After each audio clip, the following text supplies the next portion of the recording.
Let me tell you, you might remember my Jesus movie reviews from last year when I reviewed The Passion of the Christ, and this past Easter weekend I finally took the time to revisit and rewatch The Passion of the Christ from beginning to end, and let me tell you, this movie holds up a lot better with age. It has only become a better picture, a greater picture now than it was 19 years ago.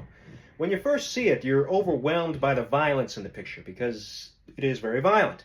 And a lot of people condemn the movie as too violent, but fans of the movie called that hypocrisy because how could you call this movie too violent and then be okay with the violence in other historical pieces like 12 Years a Slave or Saving Private Ryan? And that's a good point. Or even other Jesus movies like The Last Temptation of Christ or the miniseries Jesus of Nazareth. So when I revisit The Passion of the Christ, I now see that the movie is not all violence. It's not all blood. The movie does take a great deal of time to focus on flashbacks of the key things that Jesus did before the main sacrifice. So this movie really does have a heart to it. There are still other Jesus movies I love more than this one, but it does stand with the best in telling Jesus' story.